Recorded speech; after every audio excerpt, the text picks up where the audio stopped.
Hi friends, welcome back to See Natural DIY. My name is Sylvia. So in today's tutorial, I'm going to show you how to make this carrot and pineapple facial soap. If you're having black spots and you're suffering from acne on your face, this soap will help clear it, any blemishes on your skin. So let's get started. So to start with today's pineapple and carrot cold process soap for pimples, dark spots and acne, I'm going to peel my pineapple. Pineapple contains vitamin C and beta-carotene. This antioxidant can help reduce wrinkles, improve overall skin texture, and minimize skin damage from sun and pollution exposure. Also, the carrot, I have my carrot here as well. Carrot also contains beta-carotene. Carrot help lighten the skin and clear the skin of any pigmentation, and also clear dark spots. So I'm going to cut my carrots into cubes. At this point, you can also boil your carrots a little, but I decided not to boil it. I'm going to cut it into cubes and pour into my blender. You can use food processor or immersion blender to get the puree from it. And after blending it, I'm going to prepare my oils. Here I have my coconut oil, my sunflower oil, shea butter, cocoa butter, and olive oil, and other powders which I will introduce later in this video. So at this point, I'm going to add my oil. This is my carrot and pineapple puree I made earlier. So I've measured it out. And remember, like always, on the screen I'll be leaving the measurements and ingredients used for this cold process soup. So I'm going to be adding my butters and oils together at this point.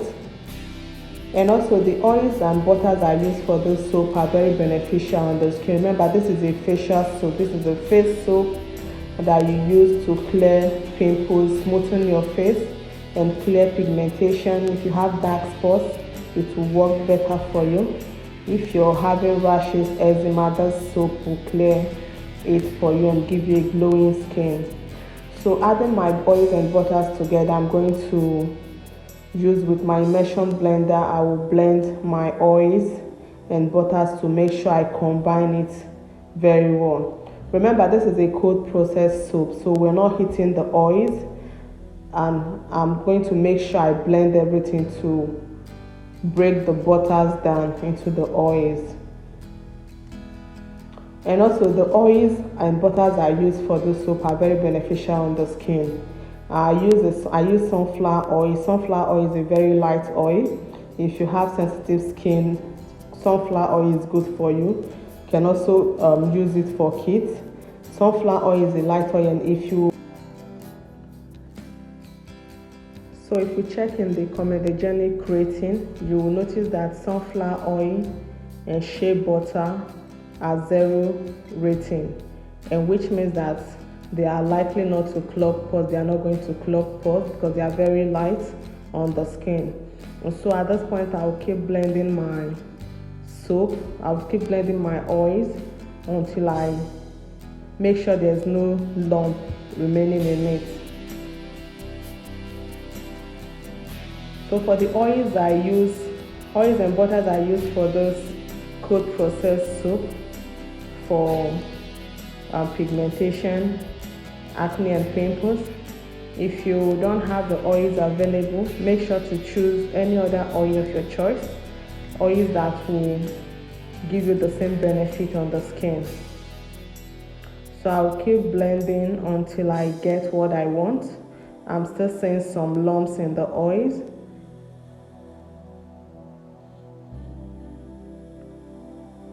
So after blending for some time, this is what it looks like now.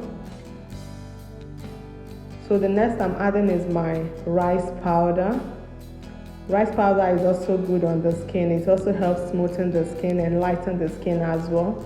So you see, everything I use in this cold process soap are very beneficial on the skin, especially for the face, since this is a face soap. This is a facial soap, so it will work very well. So this is my pineapple and carrot puree. I'm going to add it into my oils. I'm going to mix very. At this point, here is my freshly boiled water. If you can use distilled water, but if you don't have distilled water available, don't worry.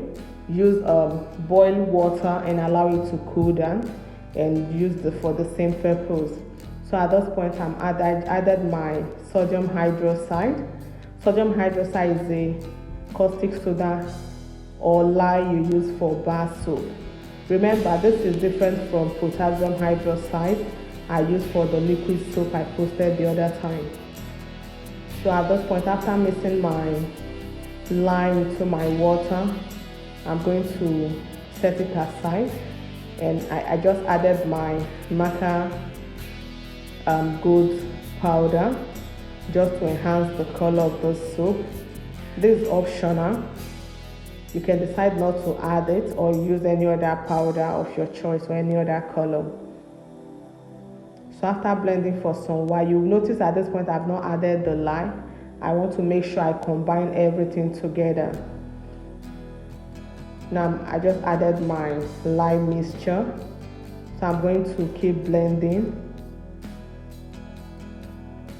I'll blend my soap until it reaches trace.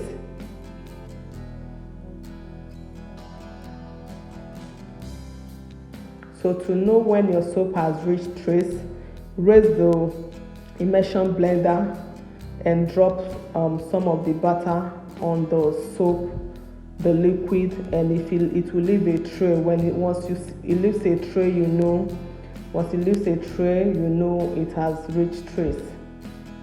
So at this point, I'm adding my essential oils, and also at this point, my silicone mold is ready beside me. So I'm adding my essential oils. I use vanilla essential oil and rose essential oil. And the next I use is bergamot essential oil. You can use any essential oils of choice. You can also use fragrance oil if you don't have essential oil available.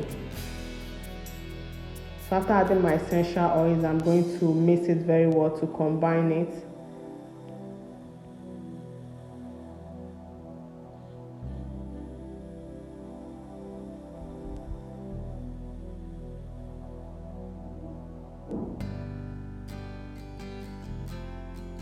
So at this point, my soap has reached trace.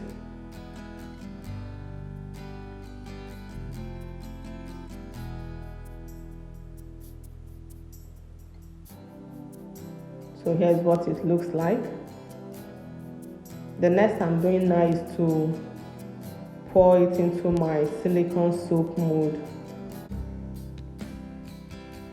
Then I'm spraying my alcohol to make sure there's no bacteria in my silicone mold. And with my tissue paper, I'm going to damp and clean the silicone mold. And after doing this process, the next is to add my soap butter in it. And for the quantity I made, for the soap quantity, I was able to get 8 bar soap from it. So at this point, here's what my cold processed soap looks like.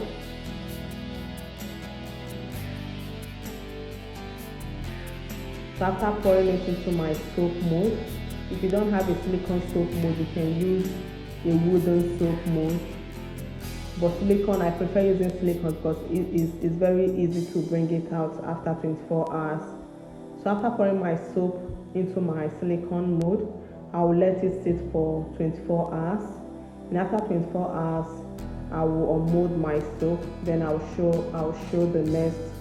I'll show how it looks like, and I'll let you know what next to do after that.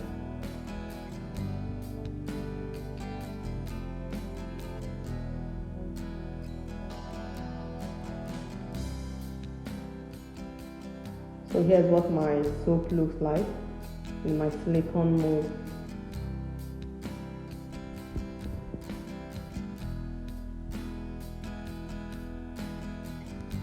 After leaving my soap for 24 hours, this is what it looks like. It has hardened at this point. So what I'm going to do, I'm going to unmold it gradually from my silicone mold as I'm doing at this point. And after unmolding it, I'm going to allow it to cure for 6 weeks. By the end of 6 weeks, saponification would have completed at that point, and this soap, like I said earlier, is very good on the skin. Remember, this is a facial soap. If you enjoyed this video, don't forget to give a thumbs up, share my videos, and if you've not subscribed to my channel, please don't forget to do that after watching this video. Thank you so much for watching, and see you in my next video. Bye.